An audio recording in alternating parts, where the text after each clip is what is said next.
Start करते हैं हम अपने टॉपिक को, that is the introduction 11.1 topic. अब इस इंट्रोडक्शन में हम सबसे पहले क्या देखेंगे, स्टेबिलिटी की डेफिनेशन देखेंगे कि what is actually the stability, और सिंक्रोनिज्म एक कॉन्सेप्ट होगा, वो उसको भी उसके साथ भी हम डील करेंगे। एक कंसर्न है वो भी हम डिस्कस करेंगे कि किस तरह जो स्टेबिलिटी है वो सिंक्रोनस मशीन्स के ऊपर अप्लाई होती है। और आफ्टर दिस हम कैटेगरीज़ के ऊपर मूव आउट करेंगे। दो पैराग्राफ्स हैं इंट्रोडक्शन में। फर्स्ट पैराग्राफ जो है वो इन दो पॉइंट्स के ऊपर बेस है, और सेकंड पैराग्राफ इन दो पॉइंट्स जो कि फर्दर आगे दो कैटेगरीज में डिवाइड है।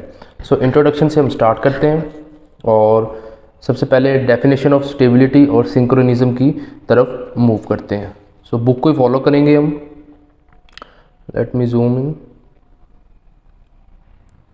चैप्टर 11 है, उसका टॉपिक है 11.1 इंट्रोडक्शन। अब सबसे पहले क्योंकि हमारे जो कंटेंट था उसमें सबसे पहला पॉइंट डेफिनेशन ऑफ स्टेबिलिटी है, उसको देखेंगे। बेसिकली स्टेबिलिटी होता क्या है कि अगर हम स्टेबिलिटी देखें किसी भी सिस्टम की, स्टेबिलिटी ये होता है कि एक स्मॉल सिस्टम है, एक अपनी रनिंग पोजीशन में वर्क कर रहा है, ठीक है, रनिंग पोजीशन में नॉर्मल पोजीशन में वर्क कर रहा है, और ड्यू टू सम कोई अनवांटेड डिस्टर्बेंस, कोई फोर्स एक्ट होती है वो जो डिस्टर्ब कर देती है सिस्टम को, ठीक है।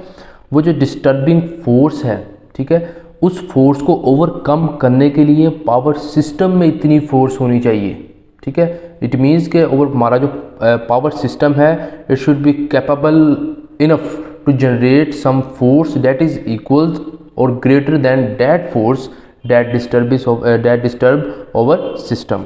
यही in order to get the equilibrium state, यही हमारी डेफिनेशन है स्टेबिलिटी की। the tendency of the power system to develop a restoring force, के restoring force mean opposing force को जनरेट करना, जो कौन करता है, पावर सिस्टम खुद करता है हमारा। वो जो रिस्टोरिंग फोर्स है यहाँ तो वो इक्वल होनी चाहिए और greater than the disturbing force, कि जो वो वाली फोर्स जिसने हमारे सिस्टम को डिस्टर्ब किया है, ठीक है, उसके बराबर या उससे ज़्यादा होनी चाहिए। कौन सी? वो वाली रिस्टोरिंग फोर्स जो सिस्टम जनरेट करे, ठीक है, वो डिस्टर्बिंग फोर्स से ज़्यादा या डिस्टर्बिंग फोर्स के बराबर होनी चाहिए, ताकि क्या हो, to maintain the state of equilibrium. जो डिस्टर्बेंस आई है उसको ख़त्म करके हमारा जो सिस्टम है वो इक्विलिब्रियम स्टेट पे आ जाए। This is known as stability. Okay, ये हमारे पास बेसिक डेफिनेशन है स्टेबिलिटी की in power system point of view के लिहाज से अगर हम देखें। Okay, after definition of stability next point is synchronism, ठीक है, ये भी इसी पैराग्राफ में है, उसको देख लेते हैं। If the forces tending to hold machine in synchronism with one another, इसमें वो पॉइंट बता रहा है कि जो फोर्स वो सिस्टम जनरेट कर रहा है वो बेसिकली क्या करना चाह रहा है। जो रिस्टोरिंग फोर्स हमने ऊपर देखी, ठीक है, वो फोर्स क्या कर रही है, कोशिश कर रही है कि हमारा जो मशीन है, मिसाल के तौर पर मशीन में फॉल्ट आया है तो मशीन को वो सिंक्रोनाइज करे टू एन अदर, ठीक है, और सफिशेंट, वो जो फोर्स है वो इतनी सफिशेंट होनी चाहिए to overcome the disturbing force, ताकि जो हमारा सिस्टम है वो डिस्टर्बिंग फोर्स को ओवरकम कर सके, उस फोर्स से जो वो टेंड कर रही है, इससे टू बी रिमेन स्टेबल। ये बेसिकली क्या है, इससे हमारा क्या होगा, सिस्टम स्टेबल रहेगा। In other words to stay in synchronism, ठीक है। इट मीन्स कि वो फोर्स हम क्यों अप्लाई कर रहे हैं, ताकि हमारा सिस्टम स्टेबल रहे। इन अदर वर्ड्स हमारा सिस्टम सिंक्रोनिज्म स्टेट में रहे। ये था first paragraph of the topic 11.1 introduction के ऊपर बेस्ड था ये। और सेकंड पैराग्राफ में अगर देखें तो हमारे पास फर्दर दो पॉइंट्स आ जाते हैं, कंसर्न आ जाता है और कैटेगरीज आ जाती हैं। कैटेगरीज आगे फर्दर दो डिवीजन्स के अंदर डिवाइड होती हैं, स्टेडी स्टेट स्टेबिलिटी और ट्रांसिएंट स्टेबिलिटी। इसको भी डील कर लेते हैं हम। स्टेबिलिटी प्रॉब्लम इज़, अगर हम स्टार्ट करें तो the stability problem is concern with the behaviour of a synchronous machine after a disturbance. यानी स्टेबिलिटी प्रॉब्लम्स, क्योंकि हमारा चैप्टर ही स्टेबिलिटी के ऊपर है, तो स्टेबिलिटी जो प्रॉब्लम्स हम इस चैप्टर में डिस्कस करेंगे वो उसका ज़्यादा कंसर्न बेसिकली किसके साथ होगा, सिंक्रोनस मशीन के बिहेवियर के साथ होगा आफ्टर डिस्टर्बेंस। क्योंकि डिस्टर्बेंस होगी तो ही हम उसको एनालाइज कर सकेंगे। सो आफ्टर डिस्टर्बेंस हमारे पास क्या होगा, उसकी प्रॉब्लम्स के साथ कंसर्न होगा। आफ्टर दिस अब उसकी कैटेगरीज आ जाती हैं। फॉर दो कैटेगरीज हैं। The stability problem are generally divided into two categories, the steady state stability and the transient stability.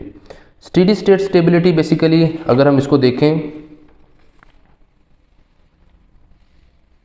ये है स्टेडी स्टेट स्टेबिलिटी। बेसिकली क्या है, for just few milliseconds के लिए हमारे सपोज हमारे सिस्टम के अंदर कोई ना कोई फॉल्ट अकर हो गया है, ठीक है। इट मीन्स कि अचानक अगर इसकी एग्जांपल्स को देखें तो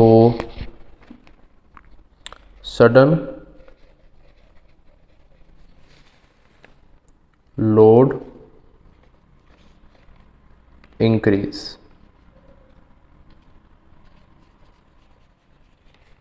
कि हमारे पास सडन लोड इंक्रीज हुआ है, उस केस में हमारे पास क्या होगा, स्टेडी स्टेट स्टेबिलिटी होगा कि सिस्टम क्या करेगा, थोड़ी देर के लिए यूँ हमको महसूस होगा कि ऑफ हो रहा है, बट आफ्टर सम टाइम वो अपने डायनेमिक फॉर्म में कन्वर्ट हो, यानी डायनेमिकली वो क्या स्टेट अचीव कर लेगा।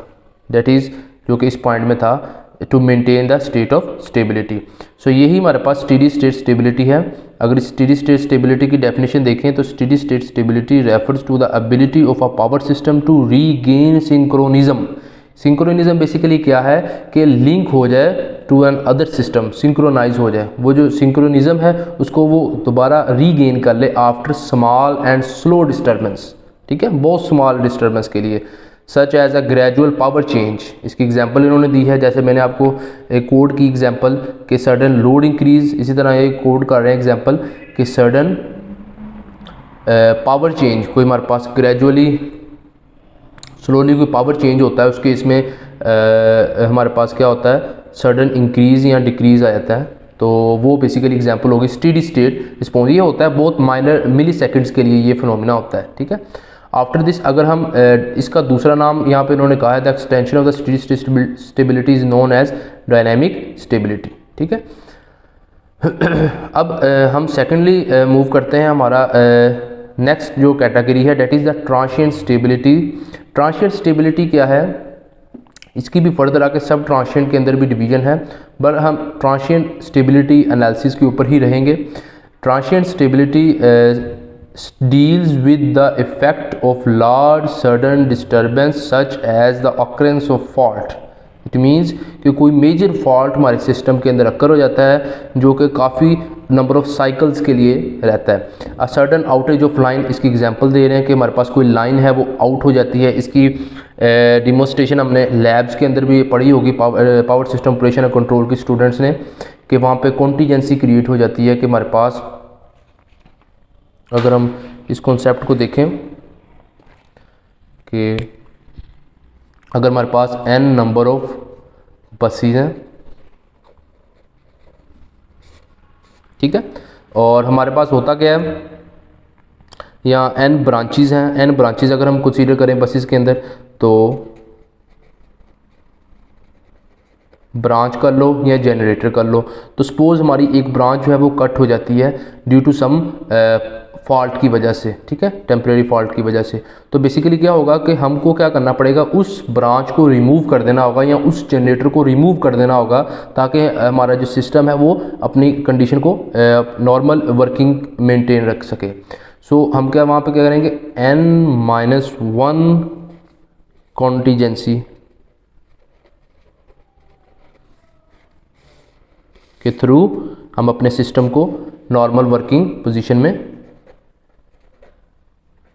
ले आएंगे, ठीक है। वो जो हमारे पास ब्रांच होगी या वो जनरेटर होगा उसको हम रिमूव आउट कर देंगे, ठीक है।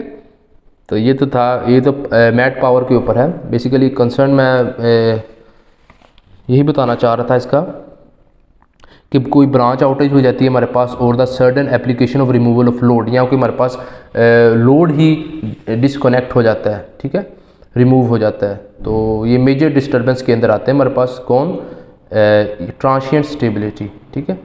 और ये था ऑल अबाउट, इसके अंदर डिफरेंट फर्दर इसकी प्रिकॉशंस भी दी गई हैं कि इसके लिए हम सर्किट ब्रेकर्स भी लगा सकते हैं, वोल्टेज लेवलर्स और transfer capability between the system, ताकि हम ट्रांसफ़र कैपेबिलिटी मेंटेन कर सकें सिस्टम के दरमियान।